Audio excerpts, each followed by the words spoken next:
उसके बाद अभी हम डिस्कस करेंगे क्या motor functions of the stomach. क्या motor functions of the stomach. Basically there are 3 motor. Stomach के तो बहुत फंक्शंस होते हैं। बेसिकली यहाँ पर मैं सिर्फ मोटर फंक्शंस की बात करूँगा।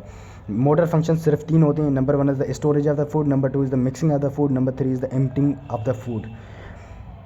ये तीनों लिख लें। ये ओस्पीज़ का एक जो है ना ओस्पीज़ का एक क्वेश्चन है कि name the function motor functions of the stomach. ठीक है। अब स्टोरेज कैसे होती है, मिक्सिंग कैसे होती है, एम्प्टी कैसे होती है, ये मैं अभी आपको बताने जा रहा हूँ। अब लेट सपोज ये फूड का पार्टिकल है, ये यहाँ पर आ गया स्टमक में। ये क्या आ गया स्टमक में।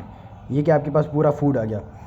जैसे ही ये फूड आया तो यहाँ पर ये फूड आपके पास क्या करेगा, स्टमक की वॉल पर क्या करेगा, स्टमक की वॉल को क्या करेगा, स्ट्रेच करेगा। जैसे ही कोई कंटेंट आता है आपके पास किसी बलून में, तो बलून क्या करता है, फूल जाता है ना। तो ये स्टमक भी ऐसे ही स्टमक की वॉल पर जैसे ही स्ट्रेच आएगा तो ये स्ट्रेच ना आपके पास एक नर्व कैरी करती है। This is your vagus nerve. ये जैसे ही वेगस नर्व इसको कैरी करेगी, ये जो ना ब्रेन में जाएगी एंड ब्रेन से फाइबर्स निकालेगी एंड ये भी आपके पास वेगस नर्व लेके आती है। And this vagus nerve inhibit the जो ना मतलब क्या, जो इसकी कंट्रैक्शन हो रही थी मसल की, इसकी कंट्रैक्शन उसको रिलैक्स करेगी ये वेगस नर्व। जैसे इसको रिलैक्स करेगी तो जो स्टमक की वो है आपके पास वॉल है वो रिलैक्स हो जाएगी। तो स्टमक आपके पास क्या हो जाएगा, बड़ा होता जाएगा। ये जैसे ही आपके पास रिलैक्स हुआ स्टमक, तो इसकी रिलैक्सेशन पता है क्या करती है, ये इसीलिए कि जो ना फूड को आप स्टोर कर सकें। ये जो फूड आया है इसको आप जल्दी से मतलब क्या इसको धकेलें नहीं, मतलब क्या इसको प्रॉपर तरीके से मिक्स करेंगे आप। उसके बाद इसको आपने जो है ना ड्यूडेनम में भेजना है। ठीक है। तो इस तरह से ये क्या करती है, वेगल रिफ्लेक्स के थ्रू ये इसको क्या करती है आपके पास जो है ना स्टोर होता है। एंड इस रिफ्लेक्स को हम ना अकोमोडेशन रिलैक्सेशन भी कहते हैं। वेगल रिफ्लेक्स, ये वेगल रिफ्लेक्स है। This vagal reflex causes the relaxation. यहाँ पर क्या होगी, इनहिबिशन से बेसिकली यहाँ पर क्या होगा, रिलैक्सेशन होगी। And this relaxation is called accommodation relaxation.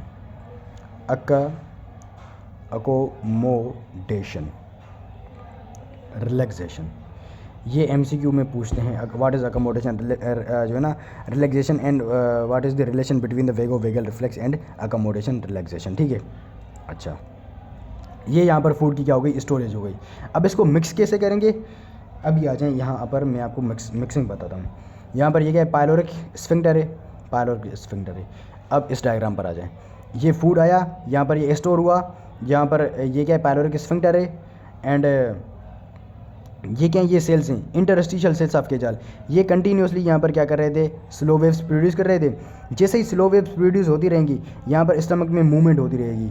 ये मूवमेंट है, ये आपके पास स्टमक की बॉडी फंडस जो है ना आपके पास दूसरा इसका पार्ट क्या होता है, एंट्रम से लेके पायलोरस तक जा रही है।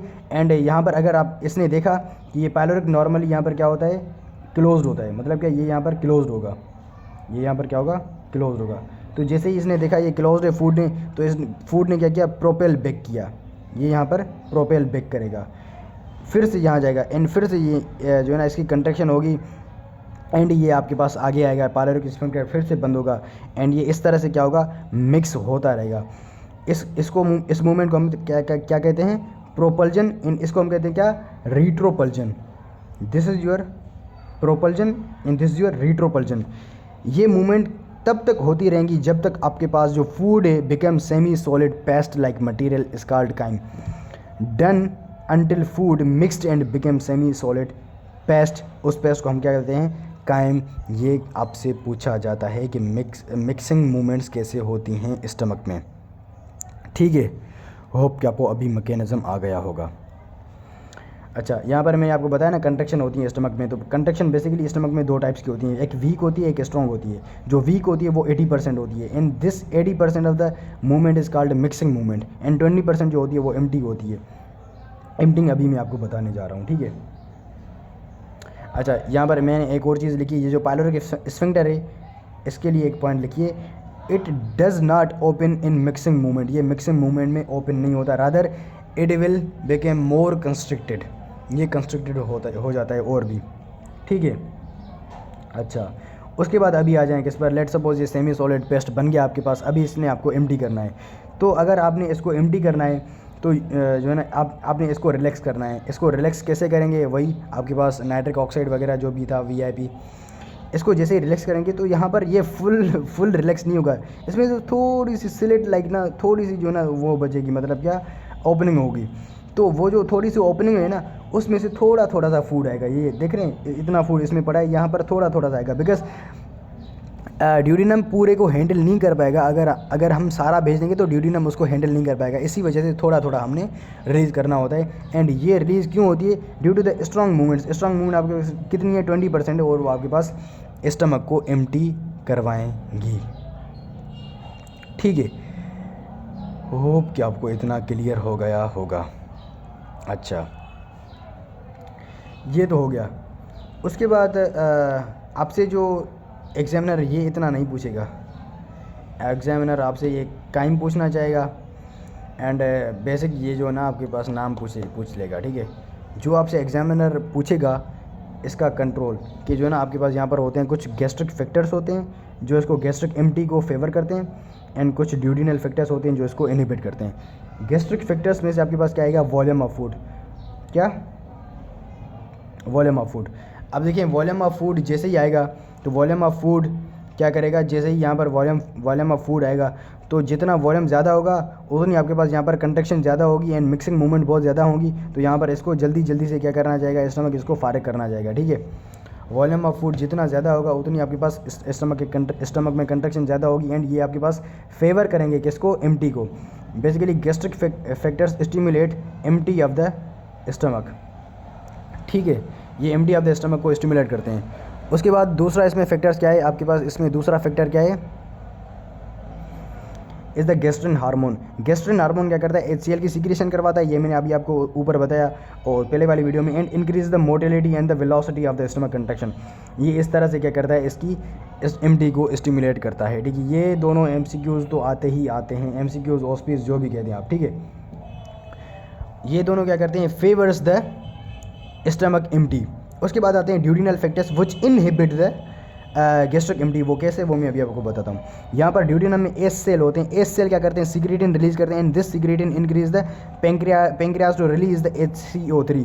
अब HCO3 भाई क्यों रिलीज़ करना चाहेगा पेंक्रियाज, जो ना क्यों रिलीज़ करेगा, बेसिकली ये जो फूड आ रहा है यहाँ पर आपके पास स्टमक से, this is the acidic food, because यहाँ पर HCl है, HCl इस फूड के साथ साथ आएगा ना, तो ये एसिडिक फूड है। हाँ, तो ये क्या एसिडिक फूड है, इस एसिडिक फूड को आपने क्या करना है, न्यूट्रलाइज करना है।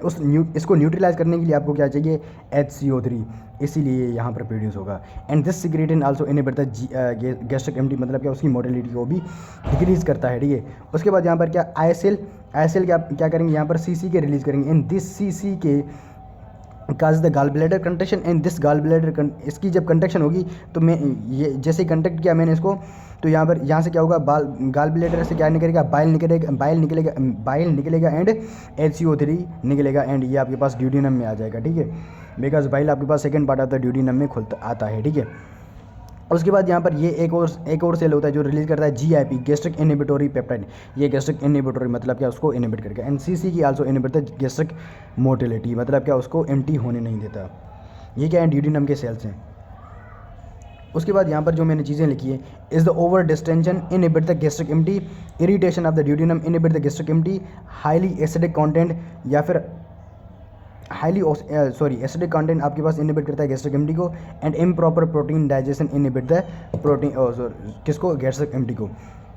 अब ओवर डिस्टेंशन कैसे होगी, उससे कैसे होगा, मैकेनिज्म क्या है। अब लेट सपोज ये ड्यूडिनम में आ गया फूड, यहाँ पर डिस्टेंशन होगी, जैसे डिस्टेंशन हुई तो यहाँ से वेगस नर्व सेंसरी फाइबर्स लेके जाएगी, ये वेगस नर्व गई ड्यूडिनम ब्रेन में गई, ब्रेन से आपके पास वेगस नर्व फिर से निकलेगी, and this vagus nerve is going to inhibit this stomach, this your vagal reflex, and this vagal reflex inhibit the gastric empty.